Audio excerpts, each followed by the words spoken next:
Hello, everyone, and welcome to the Your Mark on the World show. I'm your host, Devin Thorpe. I'm a Forbes contributor covering social entrepreneurship and impact investing.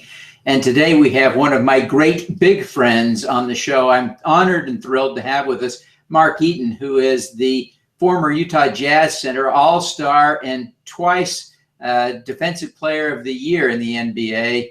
Also a proven entrepreneur, owner of one of Utah's great restaurants, Tuscany, and also a proven expert in team building, traveling the world, training people on how to build better teams. And so I wanted to have Mark on the show today to talk about building teams. So Mark, welcome to the show.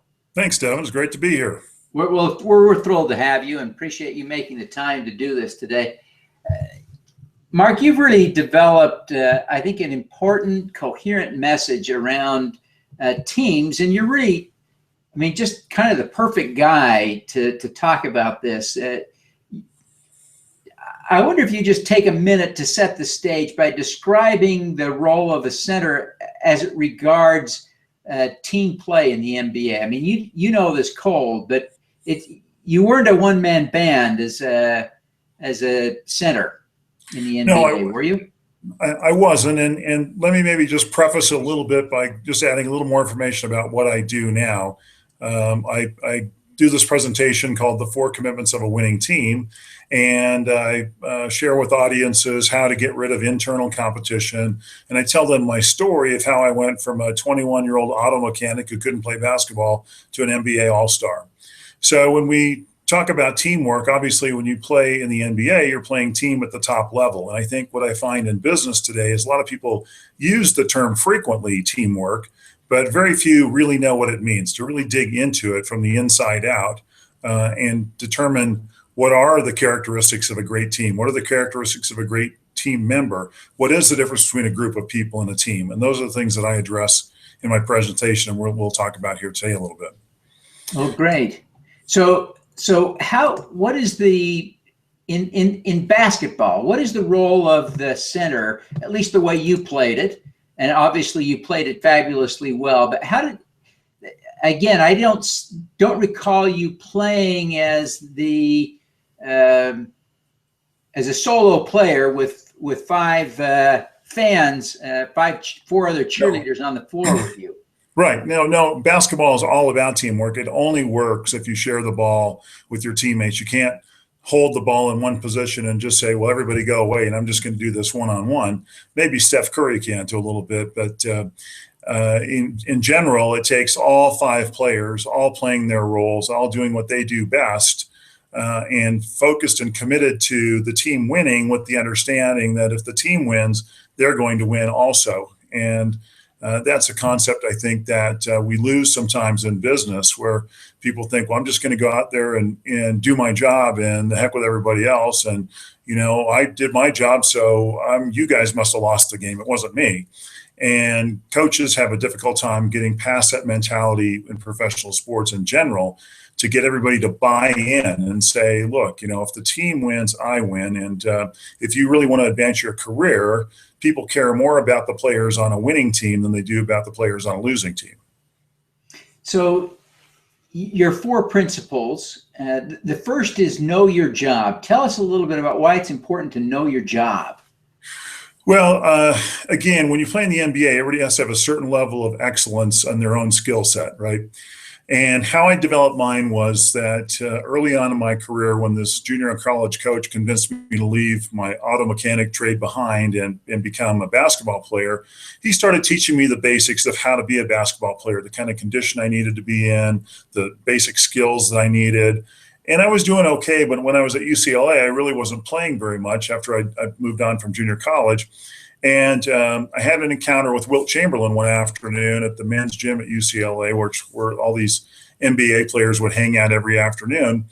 And he told me, he said, stop running up and down the court trying to chase all these little guys. He said, your job is to park your rear end underneath the basket, block shots, stop players from getting to the basket, and then collect the rebound and throw it up to the guard, let them go down there under and score it. And that was a real aha moment for me in my career, because I was trying to do everything out there on the court. I was working on this, I was working on that. I was always trying to get better, but he was able to look at my skill set and say, look, here's something you can really excel at. And in that little 5-minute conversation, it all kind of came together for me. It was like this light bulb went off, and I understood what I needed to do out there on the basketball court. And I started focusing on that one thing. So when I talk about knowing your job, I'm talking about what's that one thing that you do that you're excellent at that you need to spend more time focused on. So is there a character trait or a skill that you're really, really good at that is probably the reason people do business with you?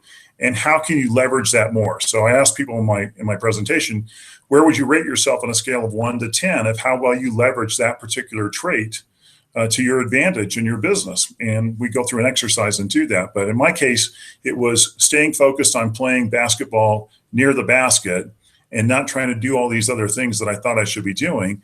And that took me to a 12-year MBA career. Your second principle is to do what you've been asked to do, to execute the play. Tell us a little bit about how that applies to business.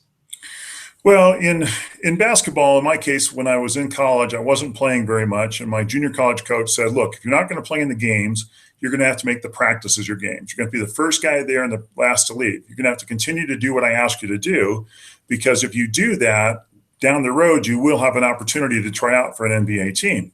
So I did what he asked me to do. I focused on the fundamentals. I was in the gym when no one else was there, working on my game, trying to get better. And that gave me an opportunity later on to have a chance to try out for an NBA team. And I think as that relates to business, I think sometimes we go along thinking we're doing the right things. And in my case, I didn't know what the right things were. My coach had to tell me what they were in order to get better. And when I talk to customer service teams or employees, I always ask the question, do you really know what's expected of you? Do you really know what you should be doing? I mean, have you asked your boss? Have you asked your clients what else you could be doing for them?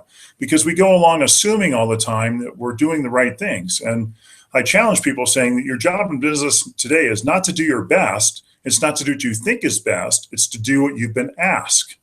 Because in our culture of individualists, you'll stand out if you just do that by taking that extra time to really ask what it is that I should be doing. How clear are you about other people's priorities, not yours?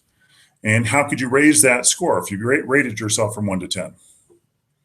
Interesting. Now, your third principle is to make others look good. It seems like a vitally important team building principle. Yeah, it is, because I think in business, a lot of times people just get in that little silo of staying in their cubicle or just doing their own sales calls and not really thinking about the other people on the team. And as I mentioned earlier, our coach, Frank, when I first came to the Jazz in the early 80s, when we were not a very good team, he said, look, if you guys will stop competing with each other and start cooperating with each other, the individual accolades will show up. And again, no one wants a player from a losing team. Everybody wants the players from a winning team. So getting people to start trusting each other, to start cooperating with each other, I always say the better you make other people look, the better you look to them. And you don't want to be that black hole in business, that guy they throw the ball to and you never throw it back. Teamwork and in business is all about cooperation, it's about trust. And what you'll find is the more time you spend focused on making other people look good, you're going to raise your level up too, and other people are going to pay more attention to you. And it's a team effort. That's what it takes. And I don't care if whatever business you're in. A lot of times there's solo guys out there thinking that they're the show, when in reality you've got an entire support team around you, customers around you that are all a part of your team that you need to pay attention to. Mark, what is your fourth principle? My fourth principle is really about protecting other people. And in basketball, my job was to protect the paint, and it was to give my teammates an opportunity to go out and try and steal the basketball. And if they failed and if they missed, they knew that I would get between their man and the basket. So they knew that they could count on me. And they knew that I had their back. And I think in business today, that's a trait that needs more attention. I don't think we spend very much time letting the people around us know, hey, I'm here for you. I have your back. And in my presentation, I asked people to take a few minutes and write down the names of 3 people they need to let know this week that you have their back. That's where trust comes from. It's where loyalty comes from, is really from the fact that I know that you're there for me, that someone else is there behind me, backing me up. And I just don't see a lot of that in business today. There are some teams and some businesses that do a really good job of it, but it's something that you can change right now by allowing the people around you to know that you got their back. And it could be a customer, it could be a fellow employee, it could be your boss. But I just think it's paramount to team success and to that feeling of we're all together going the same direction. We're all focused on the same thing. And again, as the team goes, as it equates to how your career is going to go. Yeah, it's I think a key principle. I really appreciate you sharing those insights, Mark. It really is a powerful lesson to be thinking about teamwork, because none of us work entirely in a silo. All of us have teams of one form, shape, or another, and being able to work well with that team is just vitally important to accomplishing whatever our mission is. Yeah, and I think again, it starts with you. I mean, you can look around and say, well, we're not a very good team, and this person's not doing their job.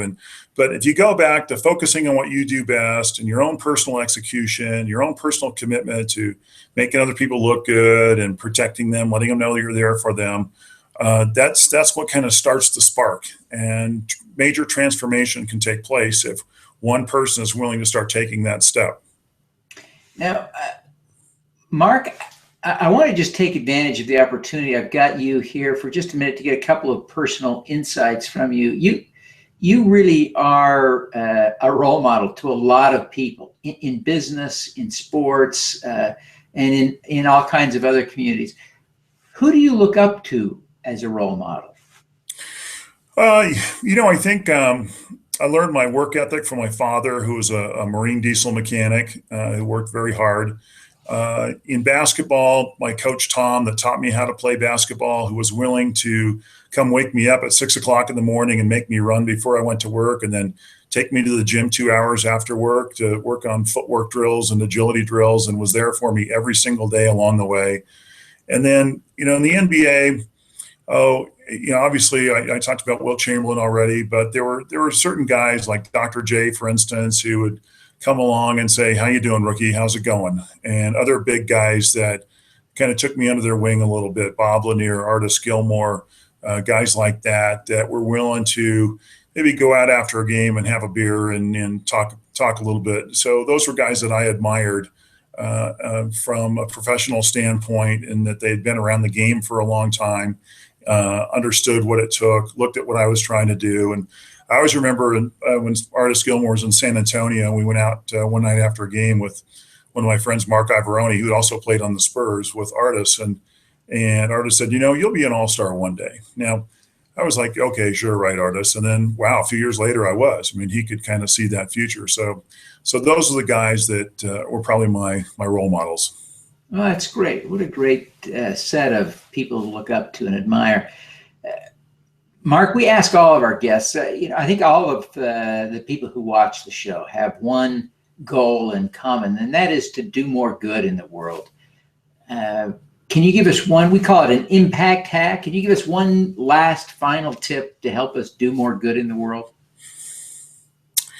I'm a true believer that as you take care of your own business and your own self, you see other opportunities to help other people. One of the things I love doing is coaching executives, going out and speaking to a large group, sharing these principles, because I can see the impact immediately it has on their lives. And, I've done a lot of things in my life in the world of social impact in terms of youth programs, et cetera. But at the place I'm at in my life right now, I get the most satisfaction out of speaking to 800 people and have them to come out afterwards and say, "Wow, that's the greatest presentation I ever heard. That made a big difference for me. I know exactly what I need to do next." And all of us are looking for the roadmap. And so I think that to me provides me the most personal satisfaction and is the greatest evidence of that social impact that I can see around me right now. No, that's great. Well, Mark, thank you very much for taking the time to be with us. Now, I know there will be people who are watching the show who want to connect with you, to hear your message and to have you present at their event or to otherwise connect with you. How do people reach you? what's the best way to connect with you on social media and otherwise? Well, my website is 7foot4.com. That's the number 7, the letters FT, Frank Tango, and the number 4.com. My Twitter handle is Mark Eaton 7FT4. Same thing with Facebook, and just Google Mark Eaton. You're going to find me out there. And we've got a contact page, or all of our contact information is on pretty much all of those sites. So that's probably the best way to find me. Fantastic. Well, Mark, again, thank you very much for taking the time to be with us today. We wish you every success in your efforts to help build stronger teams. Thanks, Devin. I really appreciate it. All righty. Let's do some good.